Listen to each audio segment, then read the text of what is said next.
Assalamualaikum warahmatullahi wabarakatuh. Waalaikumsalam. Halo Sobat Dagang Oki, selamat datang kembali di Podcast Midang, Monitoring Komoditas Perdagangan. Sebuah podcast khusus yang penuh makna seputar perdagangan dan dunia pasar yang dekat sekali dengan kehidupan kita sehari-hari. Saya Tika, bersama saya kita akan membahas tentang menjaga stabilitas harga, strategi, dan tantangan monitoring komoditas perdagangan, di mana pada hari ini, hari Selasa 9 September 2025, sebenarnya pada episode kali ini kami berencana menghadirkan dua narasumber Sobat Dagang, yaitu Ibu Diah Suryandari SP, Kepala Bidang Pengembangan Perdagangan Dinas Perdagangan Kabupaten Oki, serta Ibu Juwairiani SEMSI selaku Analis Perdagangan Ahli Muda Dinas Perdagangan Oki. Namun, karena ada kesibukan mendadak, Ibu Diah tidak bisa hadir bersama kita hari ini. Namun, kita tetap dibersamai oleh Ibu Juwairiani yang akan menyampaikan berbagai insight dan pengalaman serta ilmu pengetahuan yang bisa menunjang pengetahuan kita seputar komoditas perdagangan. Langsung saja Ibu, kita sapa dulu narasumber kita. Halo Ibu Juwai, apa kabar? Halo juga Mbak Tika, kabarnya baik. Alhamdulillah. Mungkin bisa disapa dulu Bu, Sobat Dagang Oki. Boleh sambil perkenalan sedikit. Assalamualaikum warahmatullahi wabarakatuh. Halo sahabat Oki, sahabat dagang. Terima kasih. Mudah-mudahan apa yang kami paparkan nanti dapat bermanfaat bagi sobat dagang dan ibu-ibu yang sering belanja ke pasar dan dapat memanfaatkan waktu dan untuk melihat harga 9 bahan pokok yang ada di pasar Kabupaten Ogan Komering Ilir, khususnya pasar Kayu Agung. Oke Ibu, mungkin langsung saja ya Sobat Dagang, ini mungkin sudah sangat tidak sabar untuk mendengar penjelasan dari Ibu Juwai. Untuk pertanyaan pertama kita bahas dulu tentang bidang pengembangan perdagangan Bu. Barangkali ada Sobat Dagang yang belum mengetahui apa sih tugas dan fungsi dari bidang pengembangan perdagangan yang ada di Dinas Perdagangan Oki Bu? Baiklah Mbak Tika, bidang pengembangan perdagangan itu di bidang pengembangan perdagangan ini bertugas merumuskan kebijakan, menyusun program, dan melakukan pembinaan terkait aktivitas perdagangan di daerah. Fokusnya meliputi stabilitas harga, meningkatkan sarana perdagangan, menguatkan pasar tradisional, serta pengembangan distribusi barang. Jadi, kami bukan hanya menjaga agar perdagangan berjalan lancar, tapi juga memastikan masyarakat mendapat harga yang wajar dan pelaku usaha bisa berkembang. Oke Bu, ternyata bidang pengembangan perdagangan ini cakupannya sedikit luas Bu ya. Ya, terus mulai dari stabilisasi harga, ada sampai pengembangan pasar juga ada di bidang pengembangan perdagangan ini. Ya, nah, kalau begitu Bu, kita akan bertanya-tanya lebih dalam lagi nih seputar bidang pengembangan perdagangan. Perihal stabilitas harga, strategi, dan apa saja yang biasanya dilakukan supaya harga kebutuhan pokok kita itu tetap aman dan tetap terkendali Bu. Oke Mbak Tika. Di sini ada langkah awal Mbak Tika ya. Dinas Perdagangan itu pemerintah khususnya itu ada pengendalian inflasi karena Kabupaten Ogan Komering Ilir ini menjadi Kabupaten Indeks Harga Konsumen atau IHK. Maka Kabupaten Ogan Komering Ilir mempunyai angka tersendiri. Iya Bu. Nah untuk sekarang Mbak Tika kita ditetapkan angka inflasi 3,6 sekarang. 3,6 sekarang Bu ya? Ya. Langkah pemerintah untuk mengendalikan inflasi ini Mbak Tika dengan cara memantau harga. Jadi pemantauan harga ini khususnya di Dinas Perdagangan Kabupaten Ogan Komering Ilir ini mempunyai aplikasi. Yang pertama, aplikasi SP2KP. Jadi SP2KP ini Mbak Tika melaporkan setiap hari harga 9 bahan pokok, yaitu pemantauan pasar kebutuhan pokok. SP2KP ini berdasarkan itu memang ada surat dari Direktorat Jenderal Perdagangan Dalam Negeri Kementerian Perdagangan RI yang yang Kementerian betul. Jadi yang nomor BP 0200-781-PDN titik 4 SDN _7 itu tahun 2024. 2024. Ya. Oke. Tentang hasil evaluasi pemantauan ini, Mbak Tika, Ya, maka kabupaten itu termasuk kategori performa kinerja sangat disiplin. Masya Allah, sangat disiplin Bu ya. Alhamdulillah ya. Ya, alhamdulillah.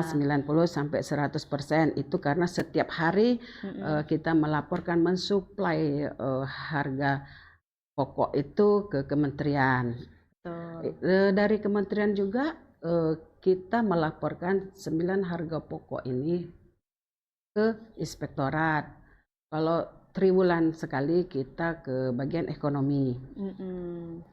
Yang kedua, kita bekerja sama dari Dinas Perdagangan ini bekerja sama dengan Diskominfo Oki. Oh, ada kerjasama dengan Diskominfo. Ada mengembangkan aplikasi monitoring komoditi perdagangan yang dinamakan Midang. Oh, aplikasi Midang Bu ya, Iya. yang lihat harga-harga bahan pokok itu Bu. Iya, Oh, jadi ibu-ibu oke. bisa melihat langsung setiap hari itu update harga barang pokok di website www.midang.kapboki.go.id. Nah, oke. aplikasi ini bertujuan untuk masyarakat mendapatkan informasi kebutuhan bahan pokok barang penting secara real time. Oh, secara real time, berarti memang benar-benar dari Real. pasar real Iya. secara sebenarnya Bu ya. Betul Mbak harganya Tika, karena itu kita punya petugas, untuk itu yang namanya emunerator, yang setiap hari memantau, mendata data perkembangan harga di pasar itu setiap hari. Setiap hari Bu Ya. ya. Jadi memang update jadi datanya Bu ya. Betul. Yang kedua, Ya. untuk pengendalian yang dilakukan oleh pemerintah itu kita ada FGD. FGD itu Focus Group Discussion. Oh, ada FGD juga. Betul. Seperti apa Bu FGD itu? FGD itu kita mengundang seluruh stakeholder terkait dalam pengendalian inflasi daerah dengan bernarasumber itu Badan Pusat Statistik. Oh, dari BPS narasumbernya Bu ya? Dari BPS. Oke, Karena statistik. untuk membahas tentang perkembangan terkini komoditas yang mengalami gejolak harga dan langkah efektif mengendalikan harga komoditas. Oke, memang. Jadi itu setiap kapan Bu ada FGD itu Bu?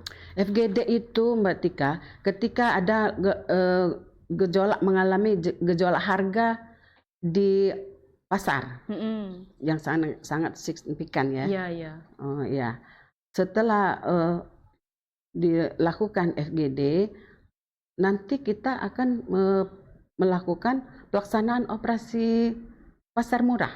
Oh, jadi hasil dari FGD itu tadi kita bisa melakukan pasar operasi murah Bu ya? Betul Mbak Tika. Betul.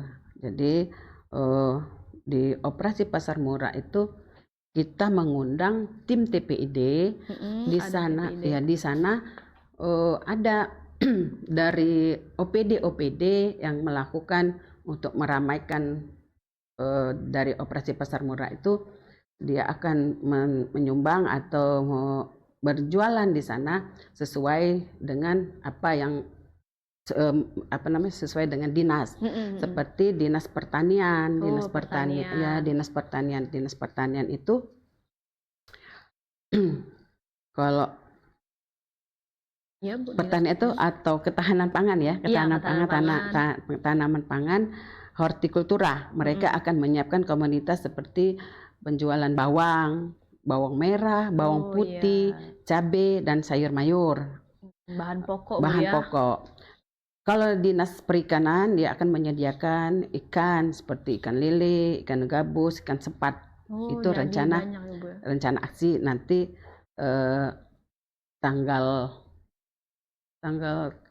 12 hari Jumat ini akan diadakan pasar murah juga. Oh, jadi Sobat Dagang, nanti insya Allah tanggal 12 September itu bakal ada pasar murah. Iya, betul. Di mana Bu pasar murahnya nih? Pasar murah di halaman parkir pasar bertingkat. Oh, ada di halaman parkir pasar bertingkat, Pasar Kayu 11, Agung. Jam 9. Jam 9 dimulai. Iya. Barangkali Sobat Dagang ada yang mau belanja di mana barang komoditi-komoditi yang ada di sana tuh lebih murah dibandingkan biasanya. Iya, Ya, dari Bu, ya. harga pasar Harga pasar lebih di sana. murah. Iya. Iya, Di boleh. Bu. sana ada juga dari Dinas Perkebunan telur dan daging ayam. Oh, ada Ada telur. telur. Jadi lengkap Bu ya Lengkap lah. komoditinya. Enak kalau kita misalkan mau stok Bu. Betul Mbak Tika. Jadi sahabat dagang, ramekan pasar murah nanti tanggal 12 hari Jumat Iya. itu untuk berbelanja. Ayo Ayo ke kita pasar. berbelanja. Oh Oke, ya Mbak Bu, Tika. mungkin kan teman-teman tuh biasanya pasar murah tuh ada kupon Bu ya. Iya, betul Mbak Tika. Ya, kalau kupon pendistribusiannya gimana Bu? Barangkali teman-teman pengen dapat kupon, gimana caranya biar kita bisa dapat kupon untuk pasar murah ini Bu? Oke, sahabat dagang. Nah, kupon ini memang dikeluarkan di kita yang buat Dinas Perdagangan, tapi kita supply ke kecamatan. Jadi kita distribusikan ke Kecamatan Kota Kayu Agung. Dari camat akan mensuplai lagi ke kelurahan-kelurahan. Jadi sobat dagang dan ibu-ibu yang ingin berbelanja dapat meminta atau mencari kupon kuponnya itu ke kelurahan. Ya, bukan ke Dinas Bukan ke Perdagangan Dinas lagi Perdagangan berarti Bu lagi, ya. iya. Sudah diserahkan ke kelurahannya masing-masing. Begitu ya Iya. sobat dagang. Iya, Mbak Jadi Tika. boleh cari lurahnya atau petugas-petugas yang biasa membagikan kupon Bu, Iya, ya. betul. Betul sekali. Lumayan lah Bu untuk karena di pasar murah lebih murah Lebih harganya murah kan. dari harga pasaran di Dari pasar. harga pasaran itu. Oke, itulah tentang pasar murah Bu ya. Sebenarnya itu sangat-sangat menarik Bu bagi kita untuk lebih diulas lagi. Apalagi ada strateginya, koordinasi antara OPD lain. Iya. Terus ada juga bahkan ada juga intervensi pasar seperti apa gitu tadi kan yang setelah Ibu jelaskan. Iya. Tapi mungkin ya Bu ya, terkadang ada kendala-kendala yang bisa kita yang mungkin kita rasakan pada saat kita melakukan apalagi operasi pasar murah.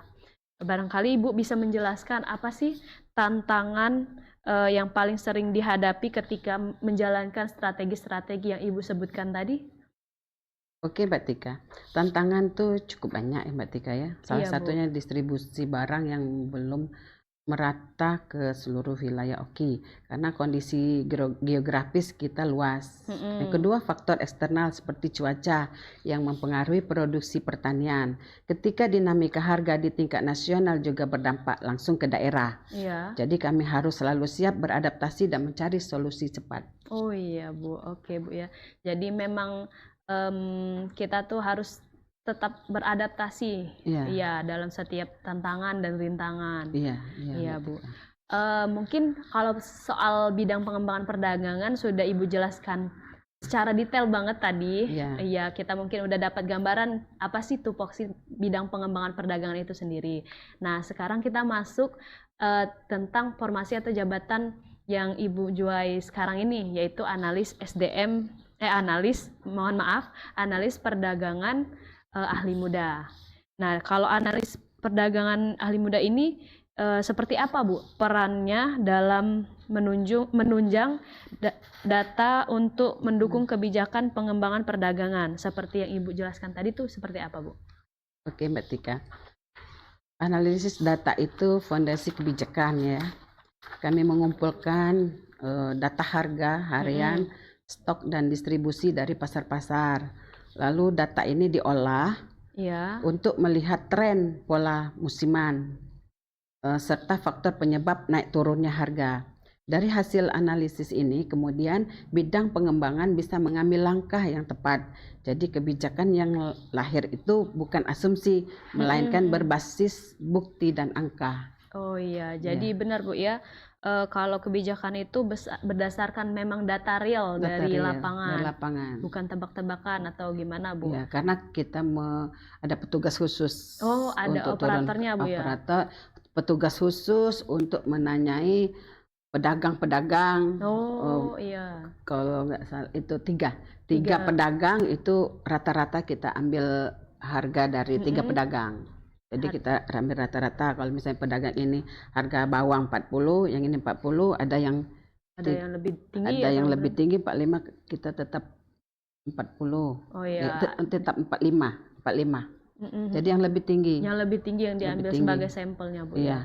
Oke, jadi di lapangan ada petugasnya, terus Karena ini Mbak Tika, kenapa, Bu? pasar kita tuh ada pasar pagi loh. Oh Pasar iya, pagi itu pasar kan pagi. lebih murah. Benar-benar sekali, Bu. Ya, tapi ibu-ibu kebanyakan belanja di jam-jam Ya, jam yang lumayan lebih siang, Bu, Iya, ya. lebih siang. Mungkin jam 8. Iya, mungkin Sedangkan itu kalau kan pasar pagi itu dimulai khusus untuk orang yang jual lagi jual kan. lagi. Iya. Iya. Jadi tapi berarti datanya tuh yang diambil tuh yang pasar siang. Pasar siang berarti, Bu, ya. Ibu-ibu yang sering belanja. Nah, ya mungkin kalau misalkan di pasar pagi bisa dapat lebih murah lagi, murah. Bu, ya. Bangun pagi. Bangun pagi dulu tapi jangan molor. Iya, Bu. Terus ada operatornya, Bu, ya. Memang petugas dari Dinas Perdagangan. Ada operator. Oke. Jadi mengumpulkan data itu diserahkan ke operator. Operator menganalis. Ya. Setelah harga-harga itu dijelaskan apa penyebab kenaikannya, itu setiap hari. Baru kita supply ke kementerian. Oh, baru dikirim. Kirim ke kementerian itu di bawah jam 11. Oh, tidak boleh lebih dari jam 11. Kita dapat teguran.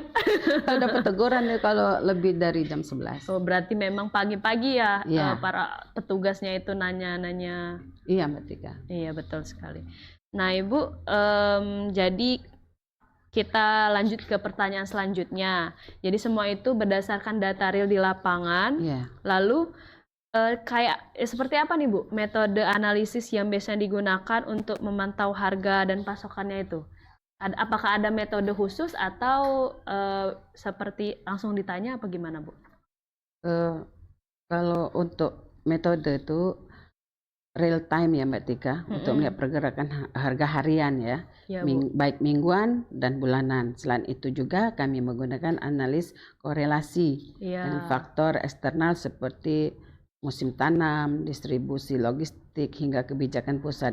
Jadi bukan hanya angka semata, tapi juga konteks yang mempengaruhi dinamika harga di lapangan. Oke. Memang ada banyak sekali faktor yang mempengaruhi harga barang pokok itu, Bu, ya. Betul. Seperti misalkan musim hujan. Kalau musim hujan pasti harga naik. Harga naik, Bu, ya. Kayak misalkan sayuran tuh lebih cepat busuk, Bu, ya. Cabai juga. Cabai lebih mahal kalau misalkan dia di bulan-bulan penghujan. September kayak sekarang. Tapi kalau saya biasanya nyetok, Bu. Kalau misalkan lagi murah, saya stok kira-kira. Tapi jangan panik buying. Kalau misalnya kan karena fluktuasi harga itu kan kadang-kadang turun, kadang-kadang naik. Iya, Bu. Apalagi cabai, Bu, ya. Kalau di Oki nih, Bu, ya, itu Mbak Tika ya. Kalau di Kayu Agung, pasar Kayu Agung ini tergantung loh. Tergantung yang gini. Kalau hari Kamis itu pasti ada kelonjakan harga. Karena hari Jumat, Sabtu itu kan ada menjamu nikahan, sedekah gitu ya. Ada sedekah moyot kalau moyot ya, sini moyot. Jadi itu harga melonjak naik. Hari Senin, Selasa dan Rabu, Kamis turun lagi. Gitu. Jadi fluktuasinya tuh ada di weekend, Bu, ya, minggu-minggu, Sabtu, Minggu gitu. Karena kebutuhan untuk lebih banyak. Iya, itu lebih permintaan lebih banyak. Jadi persediaan tuh sedikit kan. Iya. Jadi harga melonjak naik. Jadi kalau belanja tuh kalau bisa hari Senin, Selasa, Rabu. Tapi nak begawe, Bu. Waktu libur, baik.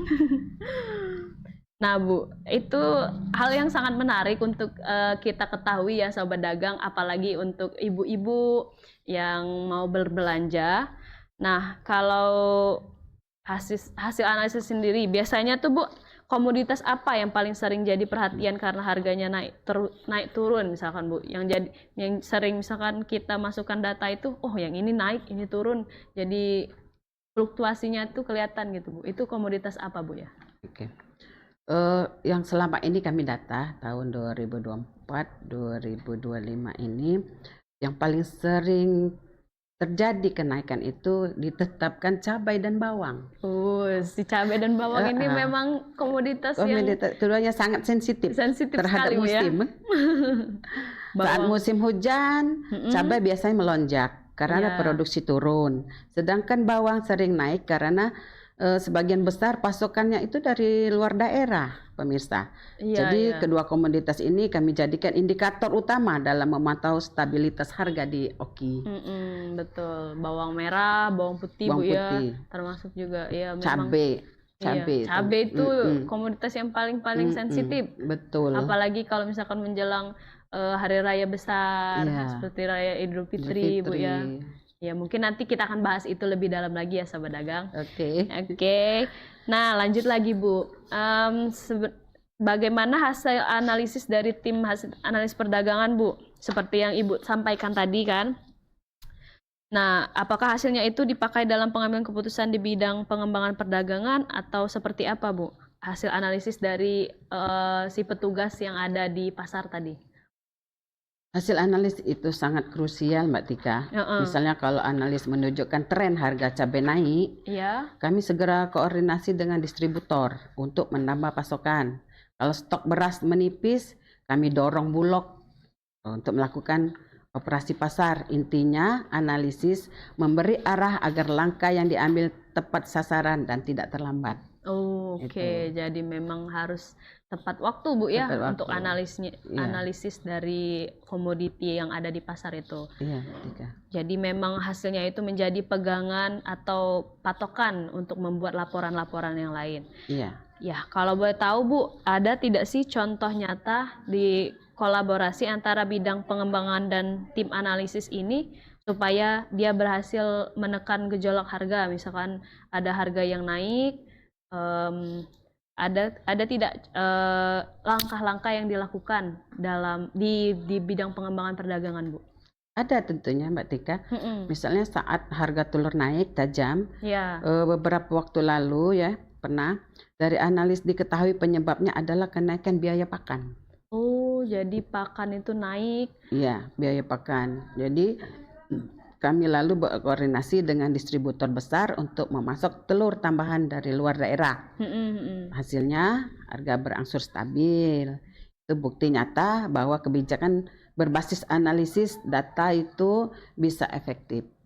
Itu, Bu, ya, bukan hanya sekadar angka-angka data saja, tapi bisa mengendalikan untuk menghubungi distributor besar ya, untuk memasok ke daerah kita. Betul sekali, Bu. Nah, Bu, dari penglihatan dari analis perdagangan itu, gimana, Bu, cara membedakan kenaikan yang harganya itu wajar dan yang tidak sehat, Bu? Misalkan naiknya cabai atau bawang putih, bawang merah itu ini kayaknya kurang wajar gitu. Naiknya kok tinggi sekali gitu. Apa gimana, Bu? Ya, Mbak Tika ya. Kami melihat pola datanya, Mbak Tika. Kalau kenaikan harga sesuai tren musiman itu wajar ya. Tapi kalau stok cukup, namun harga tetap melonjak tiba-tiba, itu indikasi adalah masalah distribusi atau praktik spekulasi. Seperti apa tuh? Jadi analis itu semacam ini menjadi bahan rekomendasi kepada bidang pengembangan agar bisa ditindaklanjuti melalui langkah kebijakan. Itu. Baik, Bu.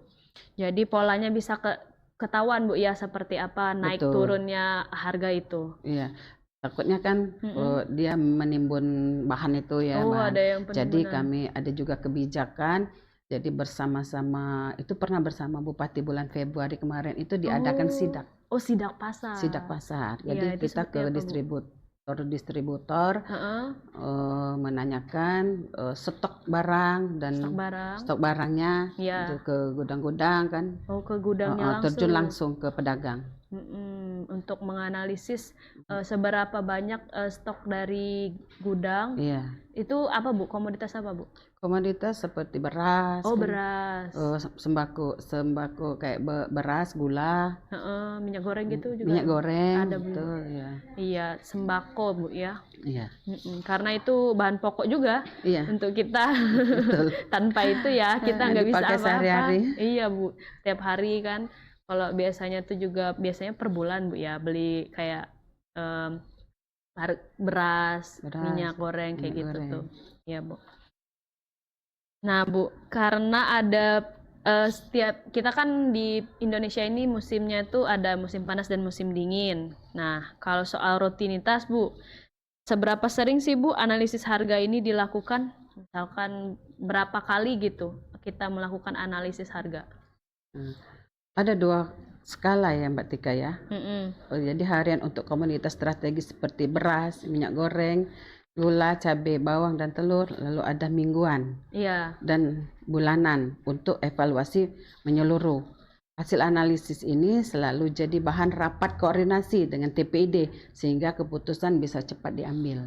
Oh, jadi Gitu. ketika kayak ada FGD itu termasuk dimasukkan juga data-data Ibu yang apa dari petugas itu tadi, Bu ya? Betul. Oh, Jadi ya. di situ kelihatan bahan yang naik turunnya signifikan. Ketika ada kenaikan yang melonjak, pemerintah cepat tanggap kan Iya. untuk melakukan FGD, lalu diadakannya pasar murah. Diadakan pasar murah. Oh iya, jangan lupa ya, Sobat Dagang pasar murah tadi hari Jumat 12 September 2025. Bisa dicari kuponnya. Iya.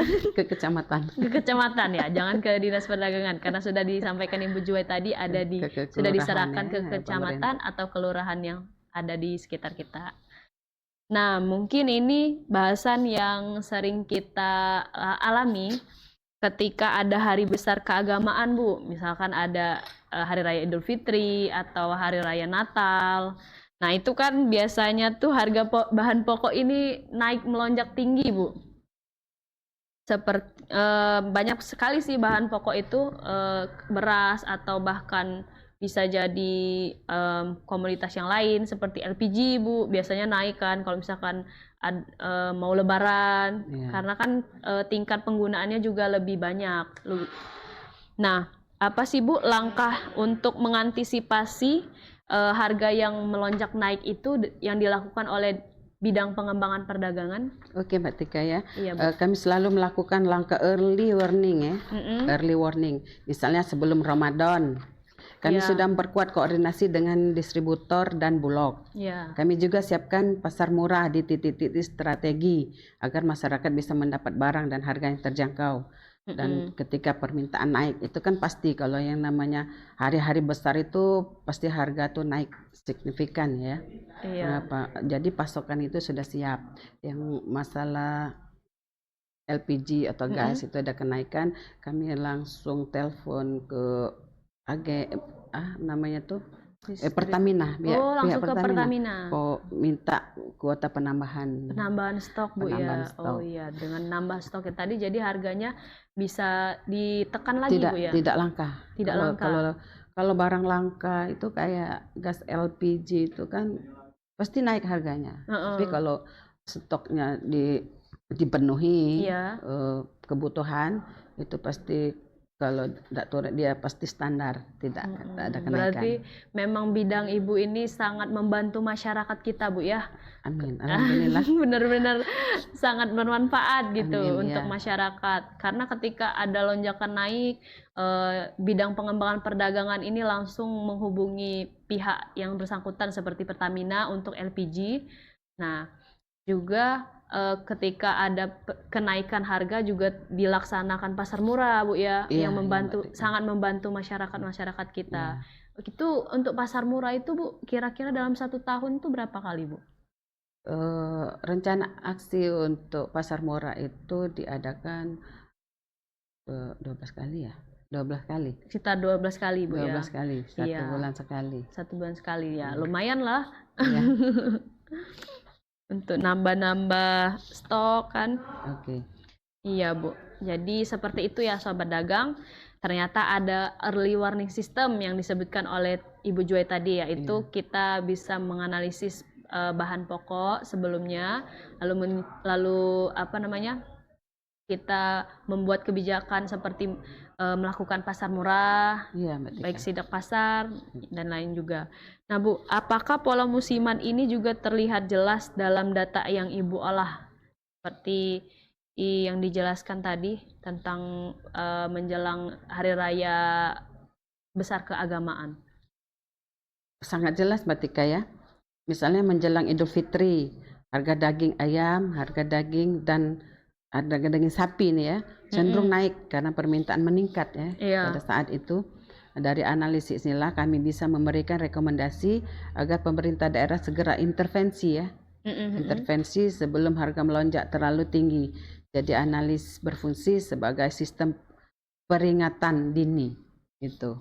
Oke Bu, sebagai peringatan alarm dini ya Bu ya. Iya. Lalu Ibu kalau misalkan kerjasama dengan lintas pihak, nah bagaimana peran Bulog, BPS, TP atau tim TPID ini dalam menjaga stabilitas harga Bu? Peran Bulog, BPS dan TPID itu sangat vital Mbak. Sangat vital. Bulog membantu lewat cadangan pangan. Iya. Kalau BPS memberi data makro, TPID memastikan koordinasi lintas sektor berjalan dengan baik ya, bekerja sama. Ini langkah yang diambil tidak parsial tapi terpadu.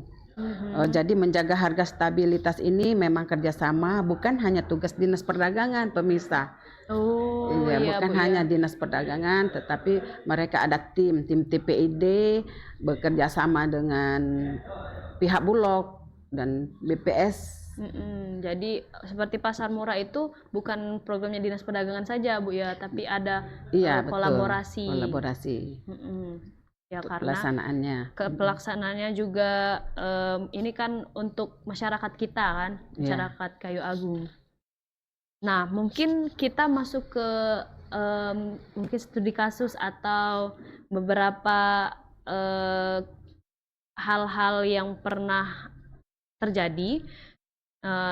Ada nggak Bu contoh kasus di mana analis perdagangan itu benar-benar memberi dampak yang signifikan, kasus-kasus sebelumnya misalkan? Alhamdulillah ada kasus tapi sampai sekarang sudah selesai. Jadi harga tidak begitu melonjak itu pada salah satunya yaitu harga minyak goreng waktu itu ya, tahun 2024 melonjak tinggi. Dari analisis kami penyebabnya adalah kebijakan ekspor CPO dan keterbatasan pasokan di dalam negeri. Dengan informasi itu, Disdak bisa segera berkoordinasi ke tingkat provinsi, bahkan pusat. Akhirnya ada penambahan distribusi minyak goreng ke Oki dan harga kembali terkendali. Nah, di sini juga kami ada catatan. Apa itu Bu? Catatan nama-nama agen minyak goreng yang ada di Kabupaten Oki. Ini distributornya ya Mbak. Oh iya, jadi kita punya data distributor. Iya. Distributor. Jadi minyak goreng Bu ya? Minyak goreng tahun itu, tahun 2024 yang ada keloncakan minyak goreng itu kami mengiring ya, menanyakan dan ikut langsung pendistribusian minyak goreng. Ya, ini ada beberapa distributor yang ada di Kayu Agung ya. Itu distributornya di Kayu Agung. Di Kayu Agung ini. Oke Bu. Yang itu yang pertama Sinpo. Jadi mereka mendapat nama agen itu, agen pengisian distribusi ke Sinpo itu PT Seking Palembang ya. Yang kedua Erni Sumberjaya. Dia mendapat agen Indo Grosir Palembang. Ali Sinar Matahari itu PT agen Indo Grosir Palembang. Hamid Toneng Ayu, PT SB ya. Johan itu PT Wilmar. Samsudin itu PT SB. Dedi PT Wilmar. Iwan Palembang. Jadi agen distributor yang ada di Oki ini ada sudah berapa, kami Bu? tetap kita pantau. Oh iya Bu. Ada berapa Bu kira-kira? Ini ada 8. Oh ada 8 distributor. Bu ya. Oke Bu, untuk karena ini waktunya kita tidak banyak lagi Bu ya, mungkin bisa Ibu sampaikan gitu kepada masyarakat kita. Sebenarnya apa yang sudah disampaikan sama Ibu Jua itu memang sangat bermanfaat dan juga kita tahu beberapa di antaranya itu sangat membantu masyarakat kita, apalagi seperti pasar murah. Nah, kalau untuk masyarakat, kira-kira Ibu Jua apa sih pesan dan harapan Ibu untuk kedepannya? Pesan saya berharap masyarakat lebih bijak dalam berbelanja, jangan panik buying ya. Jadi Sebentar lagi kan ada kenaikan, terus belanja sebanyak-banyaknya disimpan. Itu jangan salah. Jadi ketika harga naik, karena fluktuasi bisa bersifat sementara, itu sementara sifatnya. Selain itu masyarakat juga bisa membantu dengan memberikan informasi harga di sekitar mereka sehingga data kami lebih lengkap. Partisipasi masyarakat sangat penting untuk memperkuat analisis perdagangan. Baik Ibu, itu harapan dan pesannya untuk masyarakat Bu ya. Terakhir nih Bu, Ya, menurut Ibu harapan. apakah sudah baik dalam sistem pengembangan perdagangan kita dan apa yang perlu kita tingkatkan nih di internal kita? Sistem pengembangan. Jadi refleksi ini. Iya Bu. Yang sudah baik adalah sistem monitoring harga yang semakin rutin dan koordinasi dengan stakeholder ya, Iya. yang semakin solid kalau sekarang kan. Iya betul sekali Bu ya. Yang masih perlu Kolaborasi kita tuh udah betul semakin solid untuk sekarang. ditingkatkan, ada infrastruktur distribusi terutama di daerah terpencil serta digitalisasi data agar lebih cepat dan transparan. Oke Ibu, luar biasa sekali kita Mbak udah Tika. berbincang-bincang sama Ibu Juwai hari ini ya. Sobat Dagang, banyak sekali info-info yang kami dapatkan. Oh ya, jangan lupa untuk hari Jumat nanti ada operasi pasar murah di Pasar Rakyat Kayu Agung Bu ya. Iya, Sobat Dagang. Iya, Sobat Dagang mungkin bisa mampir ke Ikut sana, meramaikan. ikut Dan meramaikan. di sana juga ada dinas UMKM dan Oh koperasi. ada UMKM, jadi banyak UMKM, nanti di sana mungkin ada. bakal banyak makanan Bu Banyak ya. makanan, produksi home industry mungkin ada di sana, seperti roti ya, sering Roti. dijual di sana roti-roti. Iya makanan. Makanan- Biasanya tuh makanan. ada juga ini Bu ya, potongan-potongan harga. Insya Allah ada, tapi waktu rapat kemarin belum ini ya. Belum Mungkin fix ada, ya, mungkin dari kemungkinan ada. dari dinas masing-masing mungkin ada bekerja sama dari bank Sumsel mungkin ya pakai kiris atau gimana. Iya, biasanya seperti itu. Tapi nanti kita Oke. nantikan saja ya, Sobat Dagang. Oke. Operasi Pasar Murah hari Jumat jam 9. Nah, mungkin Ibu terima kasih banyak sudah bisa hadir dan menyempatkan untuk berbincang-bincang bersama kita di podcast Midang ini. Sama-sama Mbak Tika. Iya Ibu, doakan Bu ya semoga kita tetap menjadi podcast yang bermanfaat, Amin. informatif, Amin, ya rabbal dan juga membantu masyarakat maupun kita sendiri. alamin. Oke. Oke Ibu, mungkin itulah yang bisa kami sampaikan pada hari ini. Dan untuk Sobat Dagang Oki, semoga obrolan ini bermanfaat. Ingat, menjaga harga itu bukan cuma tugas pemerintah, tapi juga peran pedagang dan konsumen. Mari kita tetap semangat dan tetap melanjutkan apa yang kita kerjakan saat ini. Sampai jumpa di episode berikutnya. Tetap pantengin podcast Midang. Salam sehat, salam sukses, dan tentu saja salam dagang untuk kita semua. Terima kasih. Wassalamualaikum warahmatullahi wabarakatuh.